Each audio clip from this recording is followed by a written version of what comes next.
Hey, everybody. Sorry, I'm not very shaven, but this is our last lecture. I just want to say again, thank you. I'll write this in a note too, but thank you for an excellent semester. I know it was very short. Um, Obviously, like everybody would benefit from a longer semester, but I really appreciate the way people have responded and done well. I try, it might have been a little obsessive, but I did try to grade those papers as quickly as possible so you have time to do this stuff. So and I feel like it worked out very much overall. So thank you for that. This lecture will kind of just serve as some reminders of you know things to keep in mind basically for this final assignment. First of all, obviously, most importantly, again, it's not too late to send a rough draft. Um, and But I would say that like after 6 p.m. tonight, it is too late. I'm making a note on my, when I say tonight, I mean Thursday.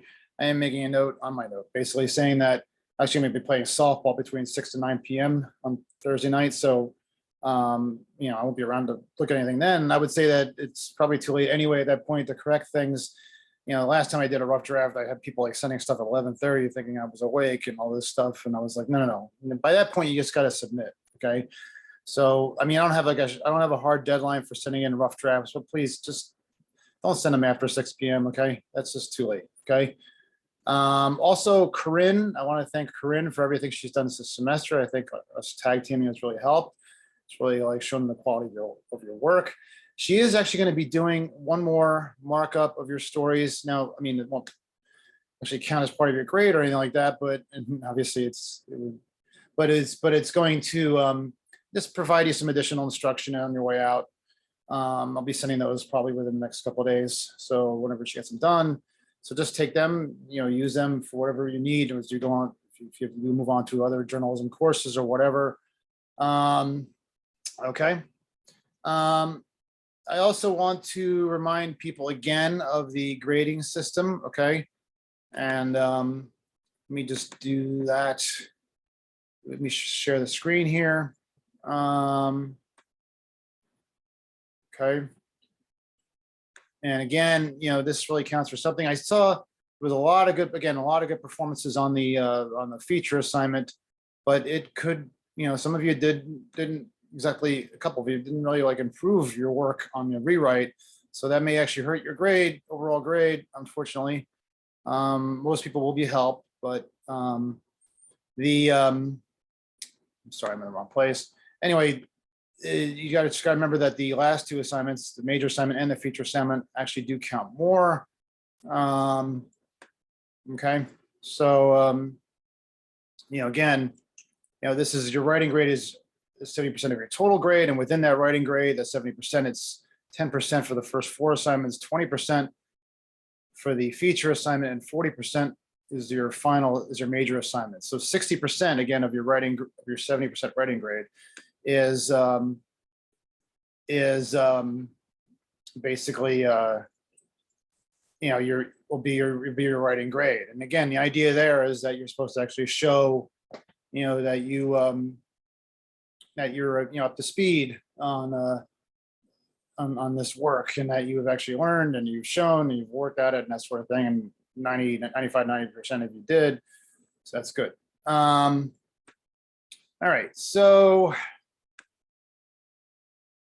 me just show again, the major assignment again is not meant to intimidate people too much. It's just supposed to be really long. This actually was an A paper basically, except for one thing. And this is a common mistake. Again, you got to remember that this is actually a story about, again, reaction to an incident. Pretty much all of you did stories about reactions. And so, basically just focusing on the reaction, not the incident itself, is important, making sure that the story is up to date and it's laser focused on what your topic is. Norwegians responded with strong support for the LGBTQ community after the shooting near a gay bar in Oslo where 2 people were killed. Okay, so that's your lead right there. It's not actually about the incident itself. Okay, when I said that Karen was basically, there was probably a little too much background up here. It was a very, very substantive and very excellent paper otherwise. Okay, But, we don't need to basically go into the history of the event early on. We have to really kind of get into the story, because again, the assumption is that people probably know the story, especially if they actually live in that area. What we want to know is how people are reacting to it. Okay. So my advice was to basically, these two paragraphs should go lower. Okay. This was actually a rough draft that was sent to me. And then what I do is, I provide the guidance that needed to be provided. It's not always perfect guidance, but I try to provide the best guidance I can. um, before you actually submit it on Canvas. Okay. And then we get into the Norwegians. To actually go right here. These Norwegian students who both live in Oslo were shocked, angered, and disgusted after the shooting. Basically showing where they were. Basically, we got, when I say like anecdotes should reflect a personal experience, I mean, they could be like somebody's personal opinions about it. Like some of you wrote about the reaction to Roe versus Wade being overturned. So, obviously not everybody has a personal experience with abortion. There was actually somebody who actually wrote about how it went against the, what they learned from and what they know and how they've been taught in the Jewish religion. So that was actually a personal experience they could relate. But an anecdote could also be, when I talk about personal experience, it also could be like essentially your opinions on it. Okay. So obviously in this particular instance, shocked, angered, and disgusted, that's like a personal emotion people would feel. Okay. Also a reminder about really try to stray away from like the long quotes. That's like always been a personal pet peeve of mine. It's really better to do your own writing than basically relying too heavily on somebody else's quote. Okay.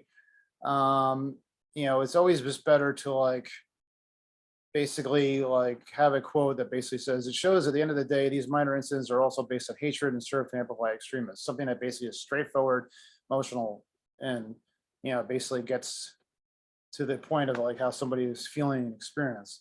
General information does not need to go in a direct quote. All right. So, all right. So let's see here. So let me just go to my inventory list here. So grading system, again, it's not too late to send your stuff. Yes, I have a list of things that I need to say. So basically I plan to actually turn around these. I've actually received, I believe, 9 or 10 rough drafts, and I've graded 7 of them. I mean, if I graded them, it means they had an A already. So I've given out 7 A's already. So about half of you have actually sent me rough drafts already. That's great.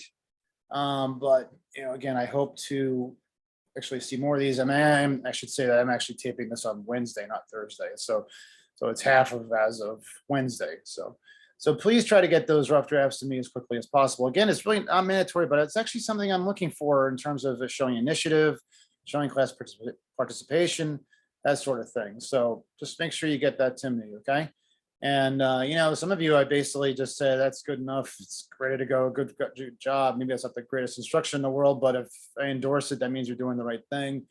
Some of you, I provided lengthy guidance. Okay, so all right, and probably 3 of the most important things I've noticed was, again, just basically making sure that you're sticking to the actual topic that you said you were going to stick to, and that is basically usually typically a reaction to something.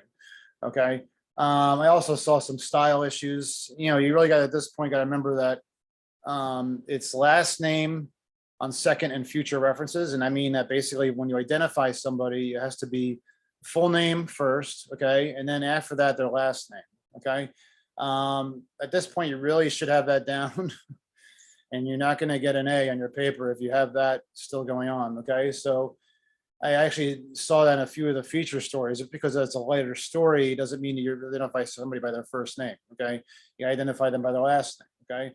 Another thing I'm still seeing in some cases, I'm still seeing a lack of attribution. Okay. You got to really say, somebody, whatever he, she, they said. Okay. Or the person's name or whatever person or students say or whatever. Okay. There has to be some sort of something that identifies where this information came from. Also, I mean, again, I make a big deal about the long quotes. You really, again, you got to use your own writing. You got to think of yourself as a professional writer now. You got to think of actually like somebody who can actually interpret and take what people say and write it in a way that's more readable. Okay. And then you take part of what they say as a direct quote, the part that's maybe shows the emotion, as I showed you before. Okay. All right. So let me know if you have any questions and before the end of the day. And again, thank you very much for your great work. And please stay in touch.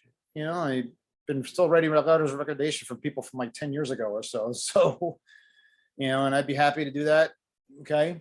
All right. And I will be talking to you. See you around, guys.